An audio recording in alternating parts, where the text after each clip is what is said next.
大家好，今場波我哋將會見證一場壓力交鋒，曼聯主場對新特蘭。紅魔喺主場有主場優勢，但目前戰績不濟，加上教練阿莫林正處於懸崖邊緣，情況千鈞一髮。即係話，今仗唔單止係爭3分，更可能決定帥位命運。今季至今，曼聯6場波只贏2場，排名跌至第14。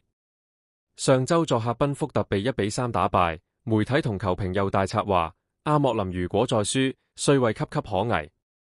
根據《衛報》報道，阿莫林本人都承認，如果成績繼續下滑，佢被炒嘅風險就會變得不可避免。但阿莫林喺賽前接受訪問嘅時候仲係強硬回應，佢話陣式本身無問題，問題係執行不一致。佢強調自己唔會因外界壓力而輕易變陣。對於我哋球迷嚟講，呢種氛圍好壓迫，每次比賽都當成是一場生死賽。教練嘅固執、媒體目光、更衣室文化嘅緊張，都好可能係球隊長年不振嘅隱形因素。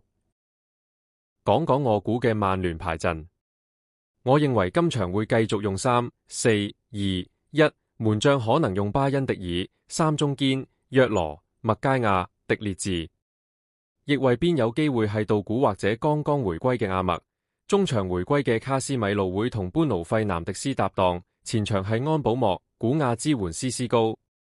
一個好值得留意嘅點係，本季好多比賽我見到別費被壓得比較後，角色更像偏防守中場，創造性被削弱。有分析指出，佢嘅 heat map 比以前更偏心，射門、突破次數都有下滑。令我有啲憂慮，佢本身狀態根本係唔好。今場如果卡斯米路真係復出，佢有機會做嗰條防守中場，把部分防守責任攬住，等別費可以放得高啲，更自由揾機會。我覺得如果呢個安排成功，別費有機會打得輕鬆啲，重拾信心。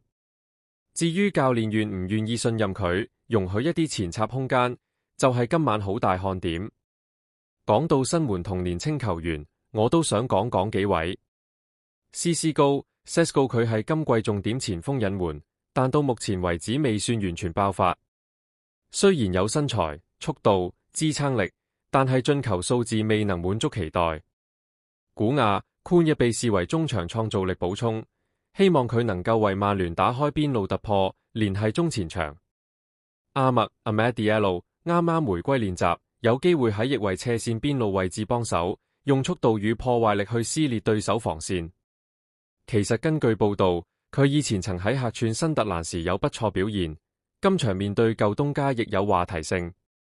但係擺位係一個問題，好明顯佢打又好過打咗好多。今季佢無啦啦被擺咗去咗攻中打到無影，希望今場會出返嚟打右翼位。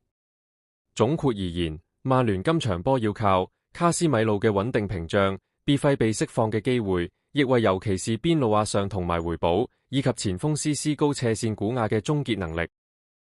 講今晚嘅對手新特蘭 Sunderland。升班後佢哋開季表現令人刮目相看，目前6戰得11分，排得相當前列。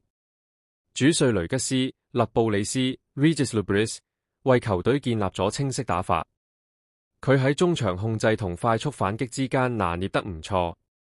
中場核心係格列沙加哈格，佢喺球隊中扮演出球、節奏調控、定位球主將嘅角色。英超官方分析就曾指出，格列沙加係新特蘭強勢開局嘅關鍵。後防線上有穆基利、Mukil、阿迪列迪、Alderweireld 呢啲硬朗球員，邊後衛像 Mazuiku 或者 Hume 都有速度支援。前場 Wilson Isidore 出力勤跑，背身能力唔錯，是新特蘭攻擊端重要出口。值得一提嘅係，新特蘭今季喺引援方面動作大，佢哋夏天嚟咗多位新援，希望增強陣容深度同競爭力。總體戰術，新特蘭會試圖用中場控球加快速轉移運球出邊線，定位球同橫傳進禁區係佢哋常用手段，因為格列沙加傳球質素高，而且後衛同中場球員成日喺對方禁區形成包抄。如果曼聯壓得太高或者中線空檔多，新特蘭會嘗試反擊同埋背後插上，都要留意下佢哋嘅心理優勢。作為黑馬角色，反而壓力少啲，可以踢得更放。加上曼聯內部壓力火山式，如果紅魔內部失衡，新特蘭有機會爆冷波。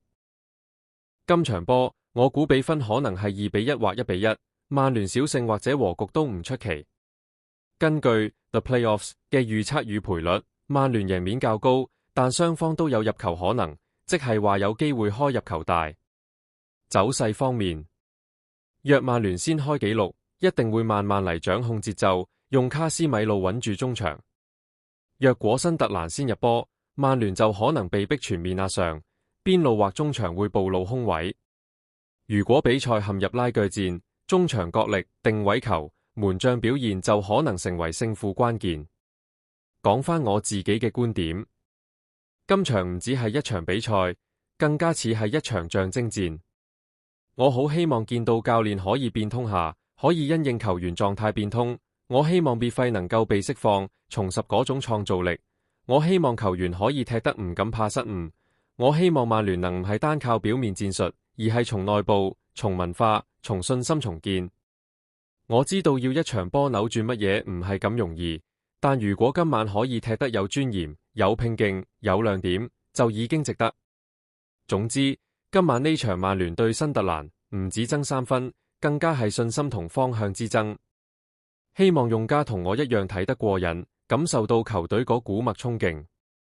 加油啊，紅魔鬼！